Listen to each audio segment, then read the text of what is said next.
welcome to Gefet and Daf. I'm Yael Shimoni, translating for you today a shir of Rabbanit Yael Shimoni from Yeshivat Drisha, and Yeshivat Drisha and Adran, taking care every week to give you some iyun in your learning of Pekut. And today, Nosef Tagitin Daf Nud Aleph Amud Bet, we'll discuss Mipihem Velo Mipik Tavam.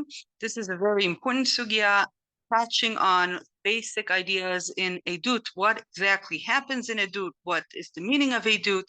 What does it mean when somebody is a witness in halach, and how is it affected by using letters and writing in order to transmit your edut? So let's begin with the sugya. And just before we start, I want to mention an important point.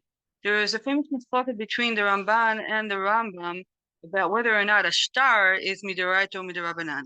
Here, we're not talking about shtarot, we're talking about an edut. So let's put that machloket aside before we enter the machloket we're dealing with today. So I'm starting to read the daf Ayin Aleph Amud Aleph. Amar Rav Kahana, Amar Rav. חירש שיכול לדבר מתוך הכתב, כותבים ונותנים גט לאשתו. We have somebody who cannot hear, and yet he can write messages. So Rav Kahana says you should know that if he writes to us that he wants to give a get to his wife, and he cannot talk to us, but he can write to us, we give a get to his wife. And then Rav Yosef asks this question. Amar Rav Yosef, מה כמשמע לן?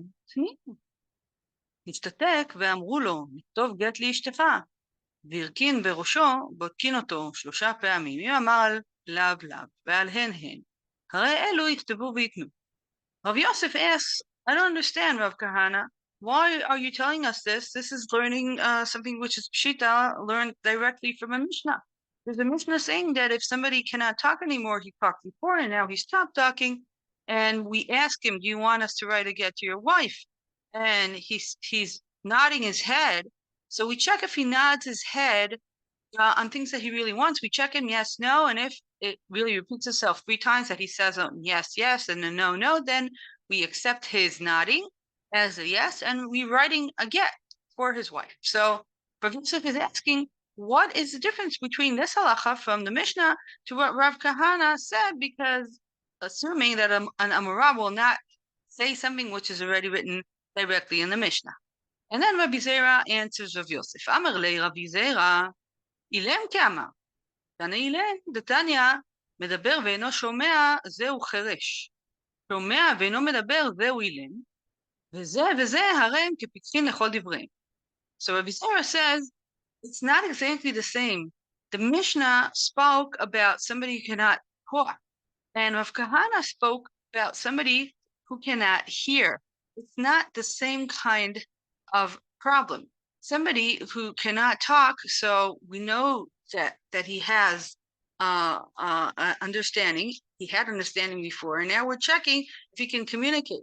If somebody cannot hear, we don't know exactly what is his understanding, and it's a din of teresh. So you cannot learn the same law of Ilam from a law of teresh, and that's why we have to say to each one of them the same idea that we can use ktav and we can understand them, even though they're not communicating with us in a regular way. So that's the beginning. But then continues Rabbi Zera and asks a different question. Amar Rabbi Zera, ikashya li, akashya li. Detanya, אם לא יגיד, פרט לאילם, שאינו יכול להגיד. אמי, היכול להגיד מתוך הכתב. Rabbi Zera says, I have a different problem. There's a braita that tells us that אם לא יגיד, פרט לאילם שאינו יכול להגיד. This pasuk, אם לא יגיד, is about edim. In Sefer Vayikra, there's a halacha of shvuat edut. If somebody knows an edut and he doesn't say it, and there's a shvuah involved, so he is committing a sin. אם לא יגיד ונשא עוונו. And the Braita says, how can you decide if somebody really can say something that he saw? Only if he can actually speak. אם לא יגיד, פרט לאילם שאינו יכול להגיד. If I have a witness, but this witness cannot speak, cannot use his mouth to describe what he saw, the Braita says that he's not really an aid, and therefore he's not chayav b'shvuat ha'edut. Rabbi Zera now is asking, after we learned the law that a person can give a get to his wife by writing. So what difference does it make if this person who saw an event, a witness, cannot talk? We should have said, if he can write, he's still chayav. If he can write, he can still give edut. Because if somebody can give a get to his wife because he writes down, I want to give a get. So if somebody saw something and was a witness for something, he can also write down in describing what it is that he saw. So says Rabbi Zera, there is a stira between what's written here and what's written in the Breita. And the Breita says that if you cannot speak, you cannot be an aid. And here we see that if somebody cannot speak, he can still, according to Rav Kahana, write down what he wants to be done. Abaye looked at the stira that Rabbi Zera put forth and answers. Amar le Abaye, עדות כאמרת, שנה עדות דרחמנה אמר מפיהם ולא מפי כתבם. Because Rabbi Zera, Spraita is based on a pasuk talking about edut. Edut is a different category from Hilchot Gitin. In Hilchot Gitin, yes, we can tell what a person wants, even if he cannot speak, but he writes it down. But we can't do that. For law, God said, Amar Rachmana mipihem velo mipi ktavam. There's a gzera, katuv, mipihem, from their mouth, velo mipi ktavam, and not from their writing. So Abaye said this, there's a big question in the Rishonim. Why? Why is there a different law in edut? And what exactly is the size of this law? What does it mean that an aide cannot write down what he saw? Is this in all cases? You can never in Bet Mishpatim. Why? So this machloket in the Rishonim is what we're going to look into, and there's a very, very famous machloket here, which we'll report. So let's begin by reading Tosfot Dibur Matchil Dechazu. And Tosfot Dibur Matchil Dechazu is in Yevamot Daf Lamed Aleph. It's another sugya also mentioning mipiem velo mipi ktavam. If you want to see all the sugyot that this law has been stated in, look at Masoret Hashas. And we're going to start from Tosfot here, but we'll see other Rishonim on our sugya. So Tosfot Dibur Matchil Dechazu in Yevamot Daf Lamed Aleph starts with a question of ri. קשה לרי, דבהגוזל כמה, בבא קמא דף צדיק ח' גבי השורף שטרות של חברו פריך, ואי כסעד אליעד, אליכתו בלכתר אחרינה. ומאי, האמר הכא דמפיהם ולא מפי כתבם. So we start with from Makutya in Masachet Baba Kama. These are dafka sugya that you haven't seen yet. In Baba Kama, there is a very interesting situation. What happens if somebody puts notes of his friend and destroys them? If you destroy the note, is that considered a nezek? Do you have to pay now for what you've done? And there, the Gemara says that there are pieces who knew what was written in that note. They can recreate the note. And we asked, how can that be? How can somebody recreate a note? You cannot write down edut. So even if I know what was written down there, I cannot recreate it. מפיהם ולא מפי כתבם. So it's a stira between the סוגיות. ואומר לי, דהכי נמי, אם היו מעידים שככה הוא בשטר שפיר, הבו עבדי, דהרי הם כמי שמעידים, ראינו עדות שנתקבל בבית דין, ועדים מקפידים על השטר, נעשה כמי שנחקרה עדותם בבית דין. אבל חיישינן, שמא לא יעידו שככה הוא בשטר, אלא שמא יעידו על המעשה עצמו כאילו הם זוכרים, והם אינם זוכרים, אלא על פי הכתב. Says we, yes, you can recreate a note if we know for sure that what the witnesses are saying is, I saw that this and this has been written in that note. Why can we do that? Because when I, as a witness, I'm telling you what was written in the note, I'm actually describing to you an edut that has already been accepted in Beit Din, because a shtar, a note that we have two edim written on it, it's as if it was already accepted in Beit Din. ראינו עדות שנתקבלת בבית דין, ועדים החתומים על השטר נעשה כמי שנחקרה בבית דין. אבל חיישינן, שמא לא ידעו שככה הוא בשטר, אלא שמא ידעו על המעשה עצמו, כאילו הם זוכרים והם אינם זוכרים על פי הכתב. Says Ri, why aren't we allowing Adim to write down what they saw and use that as a basis for their edut?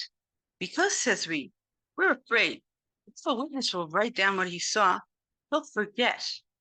And instead of telling us from his own live memory what took place, he won't remember. He'll read what he wrote then, historically, and will base his witness on what he's seeing and writing and not on his live memory. According to Ree, in order for an edut to be accepted at Beit Din, the aid, the witness, has to really remember it in their memory. And if they're not remembering it, but they're using other memories which are not theirs, that's not edut. Edut has to be that person who was actually there remembering what happened. And since we're afraid that edim will not be truthful, maybe even to themselves, and won't really know if they're telling from their real memory or from what's written in the page, then we don't want them to use any writing at all, because we want to have it mipihem velo mipiktavam. Mipihem means from their memory, velo mipiktavam, in case that they have forgotten. So, according to Ree, anybody who really saw something and knows what he saw can say, can we create a note? That's fine. Because the note is actually the reality that the witness has seen. He saw a note, and that note has already been accepted in Beit Din. But if I write down the memory of myself, and then I go to Beit Din and I forget it, and I'm reading out from what I wrote there without remembering it myself, that's not edut, because edut has to be a live memory of reality. And continues the Re and gives us another raya. וכן הדאמרינן בפרק ב' תכתובו. לב אדם עדותו על השטר ומעיד עליה אפילו אחר כמה שנים, והוא שזוכרה מעצמו. אבל אין זוכרה מעצמו, לא. התמניים לא ערי במעיד שכך ראה כתוב, אלא במעיד על מעשה עצמו. ועוד דהתם לא אהבי שטר, אלא שכותב לזיכרון דברים בעלמא, ולא שייך למימר, נעשה כמי שנחקרה עדותו בבית דין. אז I can prove my point from כתובות. There we see that it's really stated. Yes, but it's only if that person really remembers it. If he really remembers it, he can use his writings in that way. So continues the Re and says, even though I think that we have to have the live memory of a person, Rabbanit Tam taught us that we can still use writing in court. How? ששמע ברבנו תם, שנוהגים עכשיו ששולחים העדים עדותם בכתב יד לבית דין, ולא קרינן במפיהם ולא מפי כתבן, כיוון שהם זוכרים עדותם. So he says, Rabbeinu Tam has a minhag, and he describes a minhag, that Batei Din, like his Beit Din, would accept edut that was written as long as the edim still remember it themselves. So if we know that the edim are really holding that memory in their mind, problem with writing. The only problem we have is if the aid is not memorable in himself, and then the writing will not help. So this is a surprise, because this Nohag of Rabbeinu Tam is saying that even if the Dayan can't know for sure if the aid really remembers, if the aid claims he remembers, and if he sends his aid in writing claiming that he really remembers it, that the Dayan will trust that and will accept that aid, even though that aid is not in front of him, because the aid is claiming that he is really live memory speaking and not based on writing. Continues the Re and says, והדתניא, ומי שאחזו, ואם לא יגיד פרט לאילם, שאינו יכול לדבר, ופריך ואמי, והרי יכול לדבר מתוך הכתב, שנה עדות דרחמן אמר מפיהם ולא בכתבם, שנה אילם שאין ראוי להגיד, כדאמרינן כל שאינו ראוי לבילה וכולי, אבל מועיל שזוכר העדות. So here the Re has a problem, because we see that our sugya said that somebody who cannot speak at all cannot be an aid. So how could this work with the idea that the Re has been describing? Into the Re, if somebody really does remember, he can write down. And in our sugya, what we saw at the end of the sugya is that Abai said that if somebody cannot speak, he cannot be an aid, because mipiyem v'lo mipiktavam. And here the Re says anokimta. The reason that the person who cannot speak at all can't write, even though a person who can speak can write if he remembers, is because a person cannot speak, couldn't speak at all, and he can't speak anyway ever in front of Beit Din. But if I do have the power of speech, it's only a technical issue that I'm not there in front of Beit Din. So it's just a technicality. Since I have the ability to speak, I am a kasher aid. So in order to be an aid, I have to have two things, according to Reed. One, I have to have the ability to speak, even though I don't necessarily have to use any baiting. I have to have the ability to speak. If I don't have the ability to speak, I cannot be an aid. That's it. That's mipihem belon piktavam. But once I do have the ability to speak, I can speak or write as long as I remember things on my own. Because Eidud has to be my live memory and also with my ability to speak. As we will see, in order to understand the Savara of Riyam Rabbeinu Tam, I don't think we'll have enough time. We'll just say one idea, that it might be that the Dayanim have to have an option to go and meet the aid in person. And that's why he really has to be able to speak. But the minute that they have that option at their disposal, they don't have to have the aid speaking to them in person. So this is what Re thinks, what Rabbeinu Tam thinks, and this is their special shita in Mipihem V'lo Mipiktavam, reading the sugya, and also allowing people to send their Eidut Piktav if they claim that they remember it from their own selves. At the end of the Tosfot mentions that Rashi disagrees with him. אומר בפירוש החומש, פירש רש"י על פי שניים עדים, רק שלא ישלחו כתבם לביתים. So here we see that the Re says, Rabbeinu Tam has this kiddush that if you can speak, you can send also your Eidut to Beitin. But Rashi, in the Varim, actually says against that, and he says, מפיהם ולא מפי כתבם, על פי שניים עדים, רק שלא ישלחו כתבם לבeitin. So here we have a machloket between Rabbeinu Tam and Rashi. If we'll go to Tosfot Reed, we will see that he is closer to Rashi in his understanding. Tosfot Reed in our sugya, Gitin Daf Ayin Aleph says, כל דמצא להגיד על פה כשר בכתיבה, ועבוד רבנן חתימתו כמי שנחקרה עדותם בביתים. וכל שאינו יכול להעיד בפה אינו כשר בכתיבה. ומשום הכי להם פסולי עדות בכתיבה דלייתא בעל פה. ומי הוא אינו יכול העד שיבוא לביתין לכתוב עדותו ולהגיד על ידי כתב, אלא בפיו דבעינן מפיהם. ולא דמיה לחתימת השטר, דהתם, כיוון שמסר החתימה להוא דמסיד, נעשה כמי שנחקרה עדותו בבית דין. אבל כי באי איהו להשדור בבית דינה, לא מצא להסהו די בכתב, והקראת לו מסר סעדותא להוא דמסיד לה, לכך צריך להעיד בעל פה. So according to Tosfot Reed, he does not agree with Rabbeinu Tam, and he says that if you have an aid bebeit din, he has to speak directly to the dayanim, and he can't be writing down what his edus is. And this looks like a machloket with Rabbeinu Tam, because Rabbeinu Tam thought that you can also send it from afar. Why is that? Tosfot Reed says, listen, a note is something that is accepted in Beit Din, and here this person didn't give his edut at the first place. He has to give the original edut be'al peh, and here he sounds much more like Rashi. We still don't have the svara of Rashi, but we see that we have a group of Rishonim standing together. The Ritva also is in Machloket Rabbeinu Tam and says something slightly different. ואף לזאת הדעה, אין זה אלא בשולחים תורותיהם לבית דין, אבל בנותני כתבי טענותיהם לבית דין, ואומרים שהם טוענים כמו שכתוב שם, אין בכך כלום. וכמו שנהגו, דהה מפיהם קרינן בי, שאפילו בעדים כתב רש"י מפיהם ולא מפי כתבם, שלא ישלחו עדותם לבית דין באיגרת, כמו שכתוב בפירוש בתורה. הכל שנותן עדותו כתובה לבית דין, ואומר מה שכתוב כאן אני מהם, מפיהם קרינן בי, וכן נהגו. So the Ritva is set on the reed and saying, if you have the aid standing there, as he can write down what he wants in writing and give it to the Dani, that's מפיהם ולא מפי כתבם.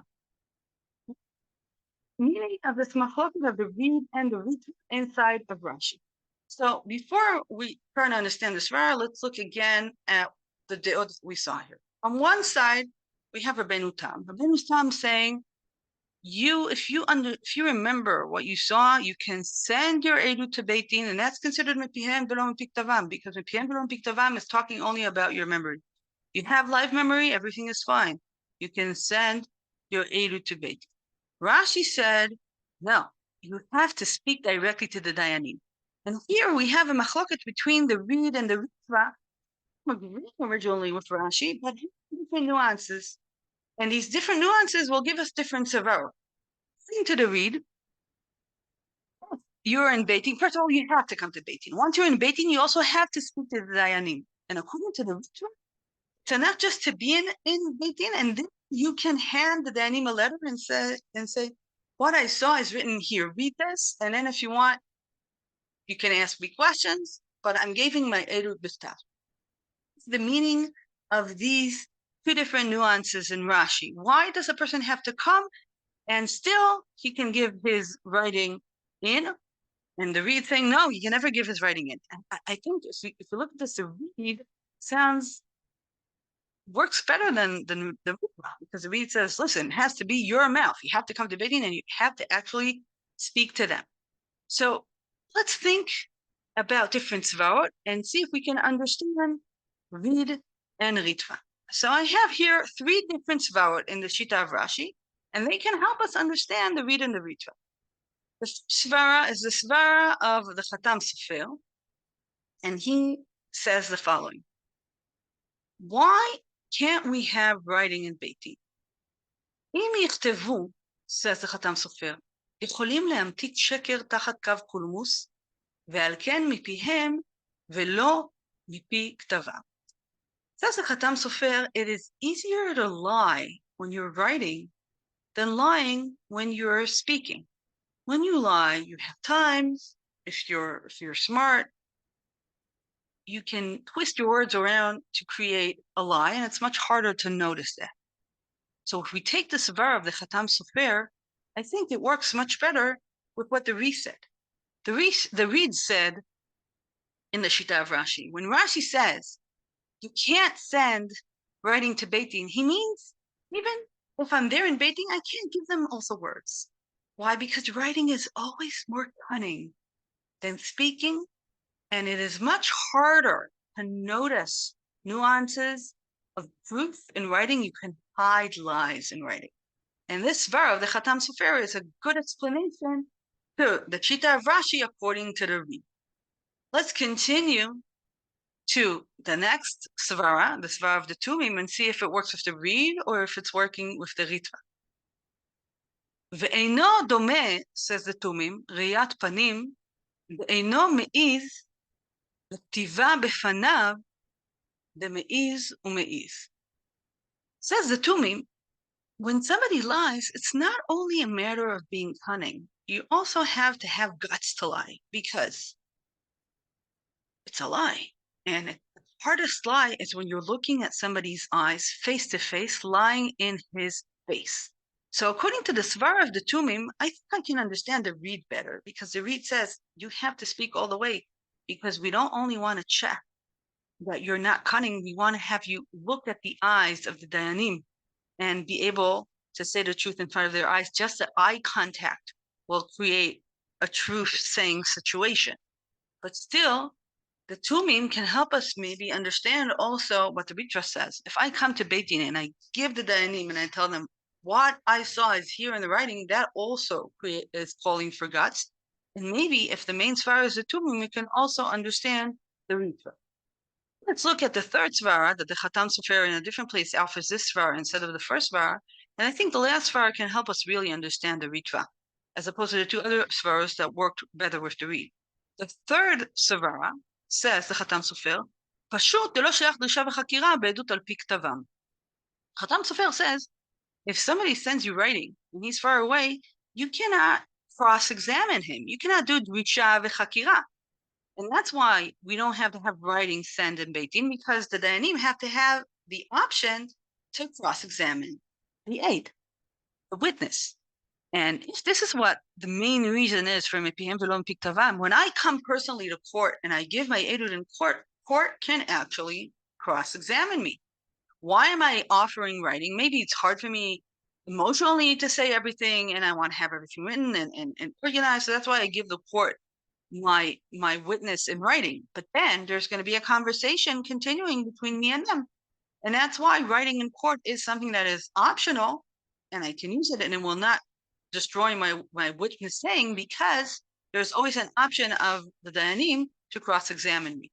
So here we saw 3 different svarot, of them following on Rashi's understanding of the law Mipihem V'lo Mpi Ktavam. According to Rashi, Mipihem V'lo Mpi Ktavam means that you can never send your edut to court. We have the machlokes between the Reed and the Ritra, if once I do come to court, if I can hand in writing when I'm present there. And we saw her different svara understanding the read who says, no, if you're in court, you have to speak. And it looks as if you're saying will be able to give the dayanim much more ability to see if you're saying the truth. But according to the svara, the second svara of the Khatam Sofer, once the dayanim can cross-examine you, that's enough. And you can really give your writing in. And on the other hand, we saw the Shita of Ri and Rabbanit Tam. The Rabbanit Tam thinks that you can send your edut to court, even though you're not present there.